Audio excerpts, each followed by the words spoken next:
The morning started like any other.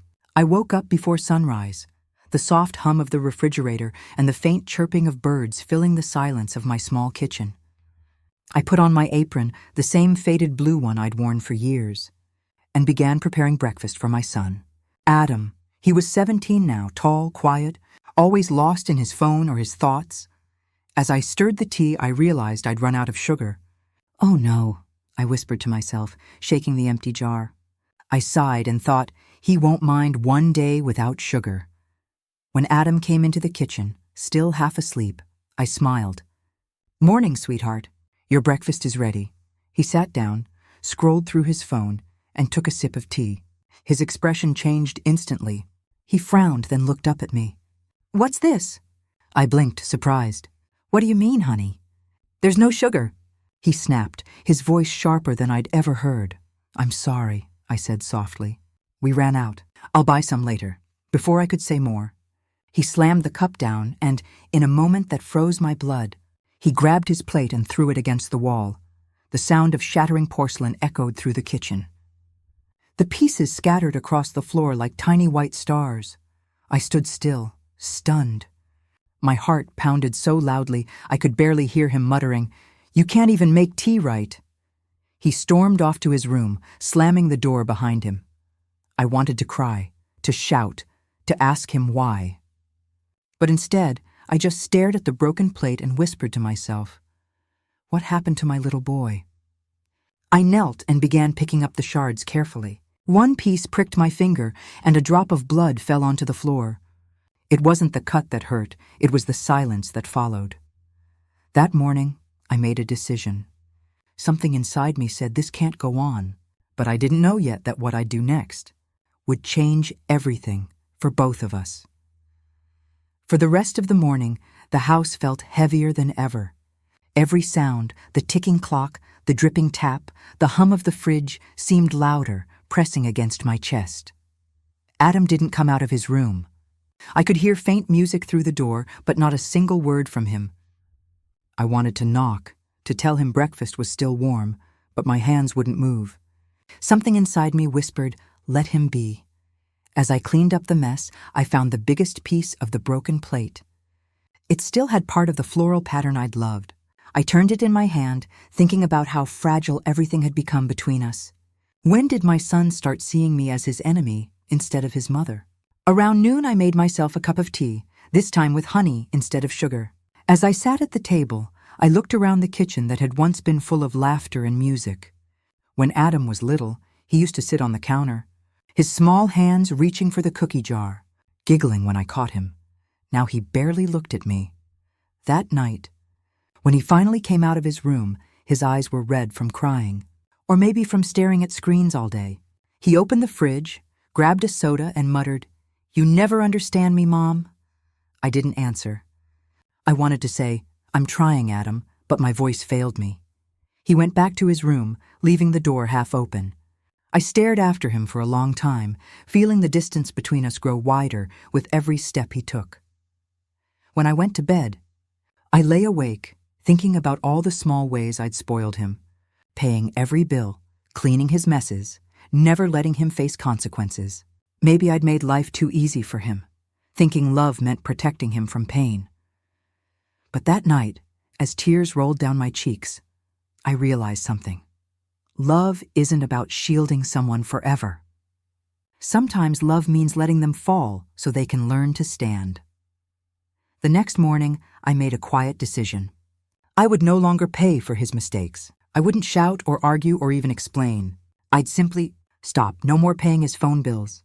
No more buying him snacks and new clothes every week. No more fixing what he broke, physically or emotionally. It wasn't revenge. It was a lesson, one I should have taught long ago. I folded a note and slipped it under his door.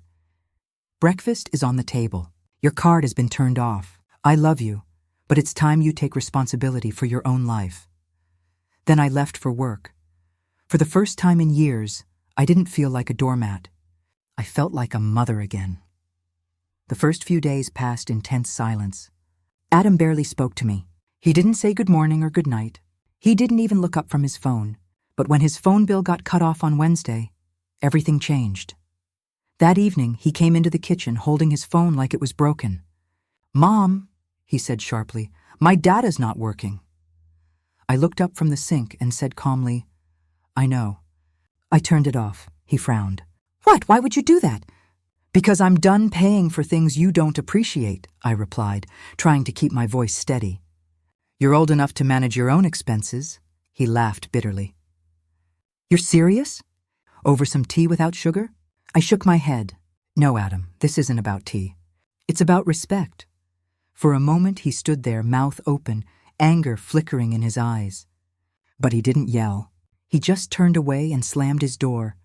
I sat at the table afterward, my hands trembling slightly. I hated confrontation, especially with him. But this time I couldn't give in. By Friday, he realized I wasn't bluffing. His bank account had no new deposits. The fridge had only basic groceries, no chips, no soda, no comfort snacks. I heard him rummaging through the cabinets and sighing loudly. That evening, he came out of his room, frustration written all over his face. "So you're just going to let me starve now?" he snapped. I looked at him and said gently, "There's food here. Cook it." He stared at me like I'd spoken another language. "I don't even know how." "Then you'll learn," I said softly, turning back to my book. That night I heard pots clanging in the kitchen. The smell of burnt rice filled the air. I almost went to help, but I stopped myself.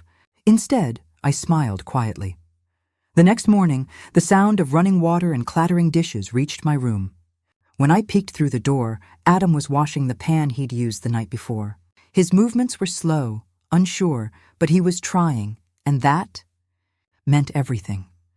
Later that day, he came to me, his tone calmer. "Mom," he said, "can you show me how to cook that soup you make?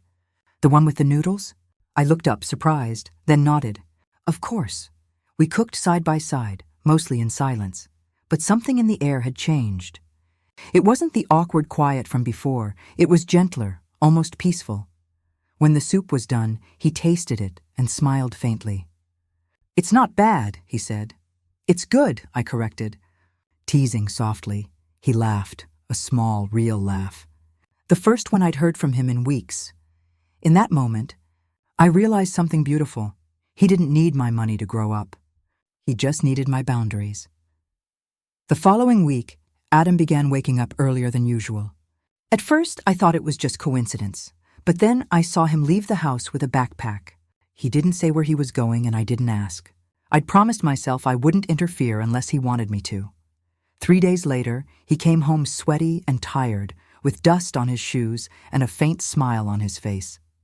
I was in the kitchen, kneading dough for bread, when he walked in and quietly said, "I found a job." I looked up, my hands still covered in flour. "A job?" "Yeah," he nodded.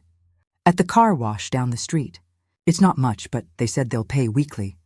For a moment, I didn't know what to say. My heart swelled with pride, but I kept my voice calm. "That's wonderful, Adam," he shrugged. "It's kind of hard work, though. My arms hurt already." "Good," I said softly. "Hard work builds strong people." That night, he ate dinner like he hadn't eaten in days.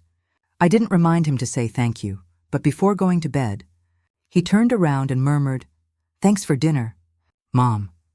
It was a small sentence, but it hit me harder than any apology could. Days turned into weeks, and the change in him was slow but steady. He started managing his small earnings, paying for his own phone and snacks.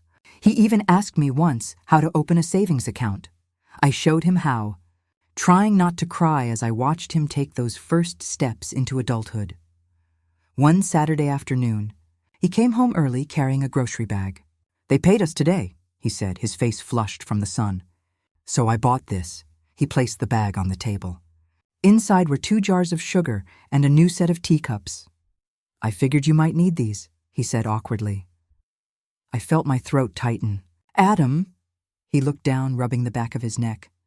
"I'm sorry, Mom, for that day, for throwing the plate, for everything."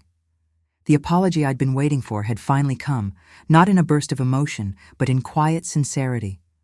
I walked over and hugged him tightly. He hesitated for a moment, then hugged me back. It wasn't the hug of a boy who needed comfort. It was the embrace of a young man who finally understood love. That night, as we sat together sipping tea with sugar this time, He said something I'll never forget. Mom, I used to think love meant getting whatever I wanted.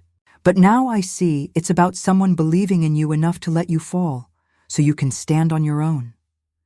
Tears filled my eyes. You learned faster than I did, I whispered. He laughed softly. Guess I had a good teacher. 2 months had passed since Adam started working at the car wash. The sun had grown harsher, summer was in full swing, and every afternoon he came home smelling of soap, water, and exhaustion. But he never complained. Instead, he'd smile, drop his bag by the door, and say, "Mom, I'm starving." It had become our quiet routine. He worked, I cooked, and every evening we sat down together, not as a mother cleaning up after her son, but as two people rebuilding something they'd almost lost. I saw it in the way he rinsed his own dishes, how he hung his clothes instead of tossing them on the floor, how he asked about my day. Small things, but they meant the world. Then one Friday, something happened that tested everything he'd learned. That morning, I woke to the sound of rain. Heavy, endless rain pounding against the windows. I wondered if Adam's workplace would even open. But he got dressed anyway, tying his shoelaces with determination. "Are you sure they'll be open today?" I asked, handing him a sandwich. "They said if it rains, we'll still do interior cleaning," he replied. "And I need the hours." I wanted to stop him, tell him to stay home and rest, but I didn't. Instead, I just said, "Be careful, honey." He gave me a faint smile. "I will." Hours later, around noon, my phone rang. It was Adam. His voice sounded shaky. "Mom!" There was an accident. My heart froze. "What happened?" "I'm okay," he said quickly. But a car slipped on the wet floor. One of my coworkers got hurt. We called an ambulance. I grabbed my keys, ready to rush over, but he stopped me. "You don't need to come, I wanted to hear your voice." Those words pierced straight through my heart. My little boy, the same one who once threw a plate at me over tea, was now calling just to find comfort, not help.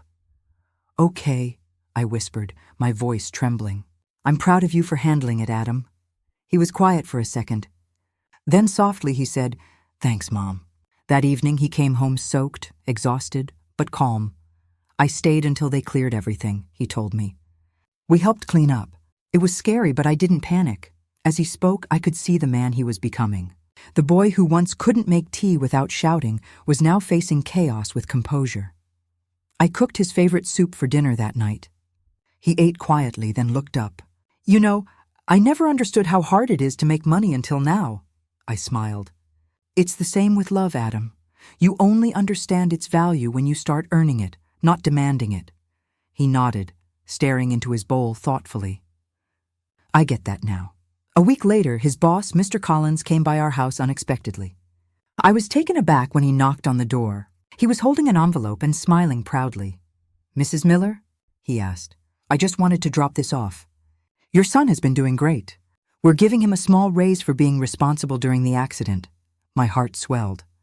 "Oh my goodness, thank you," Mr. Collins chuckled. "He's a good kid. You raised him right."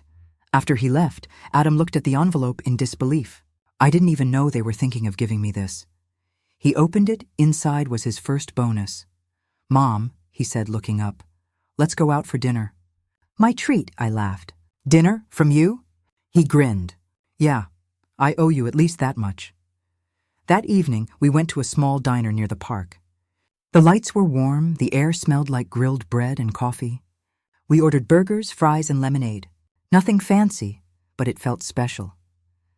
As we sat there, Adam looked around and said, "You know, I used to hate when you told me no." I smiled. "Every child does." He leaned back in his chair. "But now I see it wasn't because you didn't care. It was because you did." For the first time in a long time, I didn't feel like a tired mother or a background character in someone else's story. I felt seen. When we got home that night, Adam handed me something before heading to his room. It was a small box wrapped in plain paper. I opened it carefully and found a ceramic plate inside, white, with hand-painted flowers, almost identical to the one he had broken months ago. There was a note underneath. "For the plate I broke and the heart I almost did. Thank you for not giving up on me." Tears welled in my eyes. I held the plate gently, tracing the painted petals with my finger. That one small gift meant more than anything money could buy. It was proof that my son had grown, not just in responsibility, but in empathy, in gratitude, in understanding. That night, I placed the plate on the kitchen shelf, where the broken one used to hang. This one, I decided, would never be used. It wasn't for serving, it was for remembering, because sometimes the things that break us are the same things that make us whole again. 3 weeks passed since that dinner. Life had fallen into a rhythm that felt almost peaceful. For the first time in years, I woke up without dread. Adam left early for work, came home tired but smiling. The sound of his key turning in the door each evening was something I'd once taken for granted. Now it was my favorite sound in the world. But peace, I've learned, has a way of testing you. Just when you start to breathe again, life checks whether you've really changed or if it's all just temporary. It was a Wednesday morning when the phone rang again. This time it wasn't Adam on the other end. It was Mr. Collins. Mrs. Miller, he said carefully. Adam's fine. He's not hurt, but we need you to come down to the station. My heart skipped. The police station? Yes, ma'am. There was a misunderstanding at work. He didn't do anything wrong, but he's shaken up. I grabbed my coat and rushed out before my brain could catch up with my body. When I reached the small station near the industrial area, Adam was sitting on a bench in the hallway. His uniform was wet, his hair plastered to his forehead. "Mom," he said quietly when he saw me. I hugged him before saying a word. "What happened?" he sighed. "A customer accused me of stealing his watch. He left it in the car during cleaning. The cops found it under his seat later. Turns out it had just fallen." I clenched my jaw. "Did they question you?" He nodded. "Yeah, they had to follow protocol." "I get it." Mr. Collins stepped forward. He handled it well. Stayed calm, didn't raise his voice.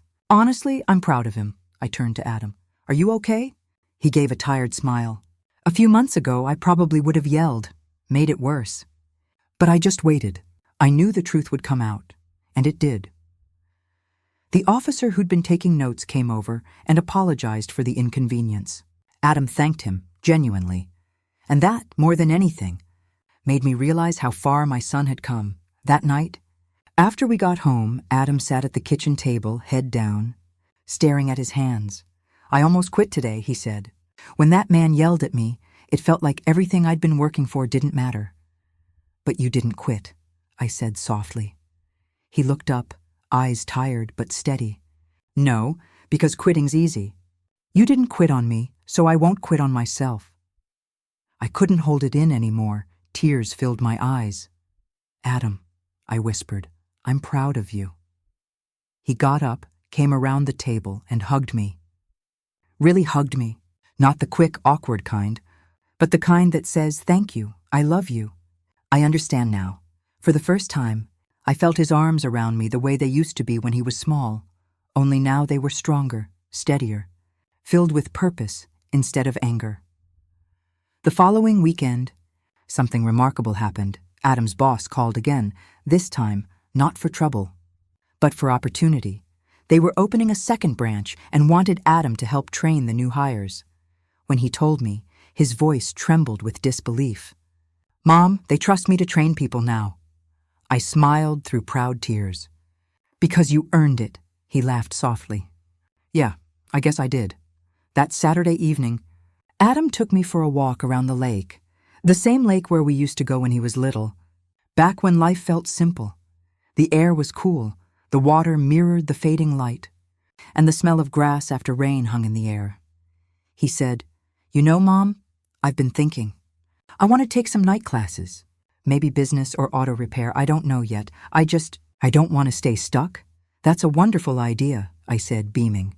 "You can do anything, Adam," he grinned. "You really think so?" "I don't think so," I said. "I know so." For a moment, we stood there in silence, just watching the ripples spread across the water. Then Adam spoke again, his voice quiet.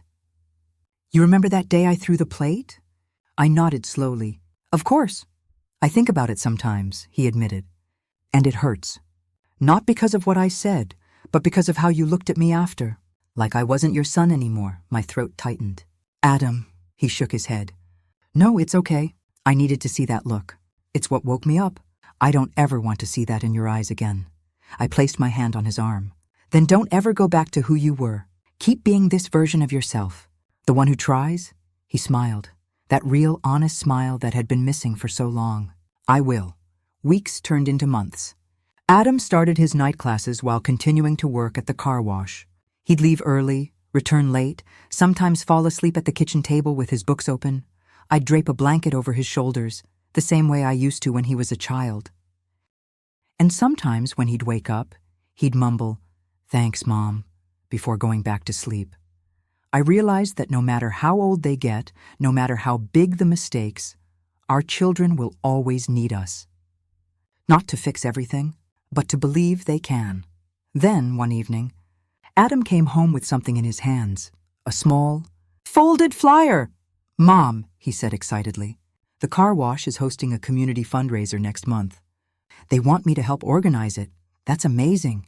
I said, "What's it for?" "To raise money for kids' education programs." I thought, maybe I could donate some of my pay too. I just stared at him, overwhelmed.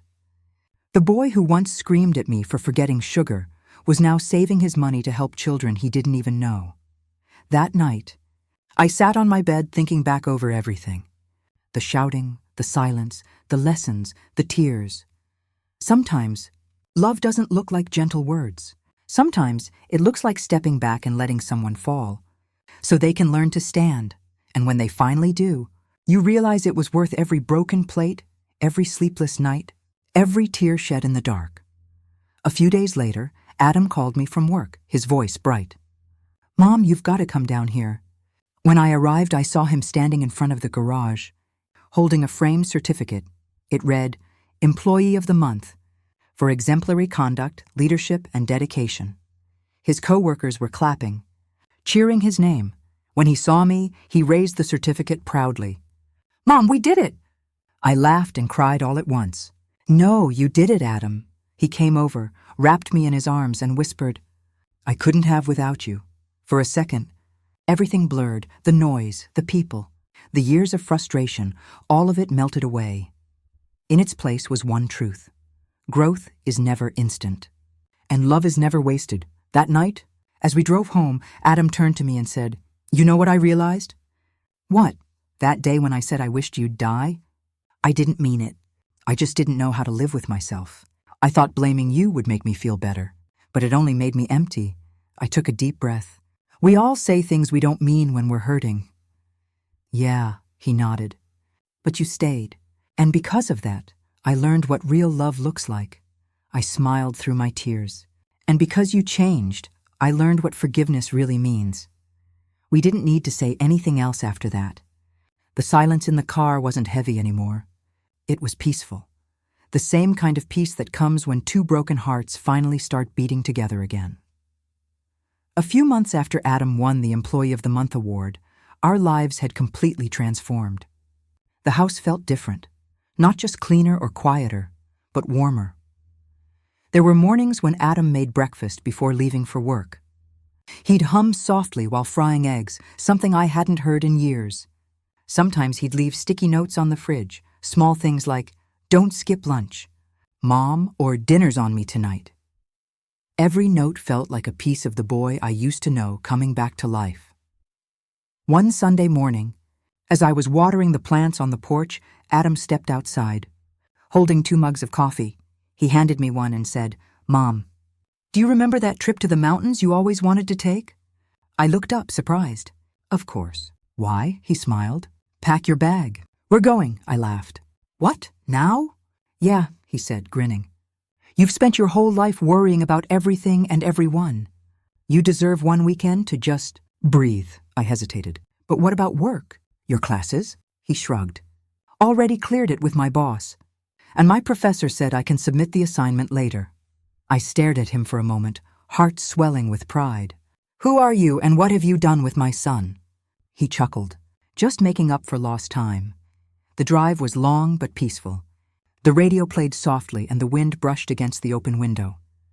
For hours we talked, not about mistakes or regrets, but about small things, his dreams, my childhood stories, Our favorite movies. When we reached the cabin by the lake, I stepped out and inhaled the fresh air. It smelled like pine and rain and second chances. Adam carried our bags and said, "Do you realize this is the first real vacation we've ever taken together?" I smiled. Better late than never. That night, we sat by the fire outside the cabin. The stars were scattered like diamonds across the sky. For a long time, neither of us spoke. The only sound was the crackling wood and the soft rush of the lake waves. Then Adam said, "You know, Mom, I used to think you were the reason everything went wrong. That somehow if you'd been different, I'd have turned out better." I looked at him quietly. He continued, "But the truth is, you were the only thing holding me together. You never gave up, even when I didn't deserve it." My throat tightened. "Every mother makes mistakes, Adam. I made plenty. But love, that's one thing I never ran out of." He nodded slowly, staring into the fire. "Yeah, I know that now." Then he reached into his pocket and pulled out a small envelope. "What's this?" I asked. He handed it to me. Inside was a folded receipt for a college tuition deposit. "I got accepted," he said. "Full-time. Business management. I start next fall." I stared at him, speechless. "Adam, that's incredible," he smiled shyly. "I wanted to tell you sooner, but I wanted to be sure I could pay the first semester myself." I blinked back tears. "You didn't need to." "I did," he interrupted softly. "Because this isn't your responsibility anymore. It's mine." For a moment I couldn't speak. My heart felt too full. "You've grown up, Adam," I whispered. He looked at me, eyes shining in the firelight. "Maybe. But only because you stopped saving me long enough for me to learn how to save myself." The next morning, I woke up to the smell of coffee again. Only this time, Adam wasn't inside the cabin. I stepped out and saw him standing at the edge of the dock, watching the sunrise.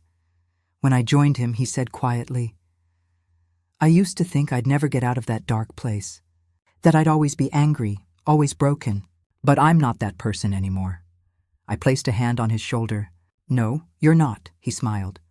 "You know what's funny? All it took was losing the one person I thought I didn't need, to realize she was the reason I was still standing."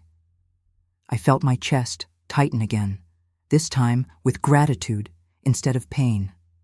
"Adam," I said softly, "I never needed you to be perfect. I just needed you to try," he nodded. "And I will every day." When we drove back home that evening, I noticed something. The house, the road, even the sunlight filtering through the trees. Everything looked the same, but it didn't feel the same, because we weren't the same people who had left it. That night, Adam placed a framed photo on the mantel. It was an old picture of us, me holding him as a toddler, both of us laughing. Below it, he'd written on a sticky note, "Forgetting sugar isn't a reason to throw plates, but it might just be the reason to change your life." I laughed through my tears. "Where did you even find that picture?" "Top drawer of your dresser," he said with a smirk. "You keep everything." "Of course I do," I said.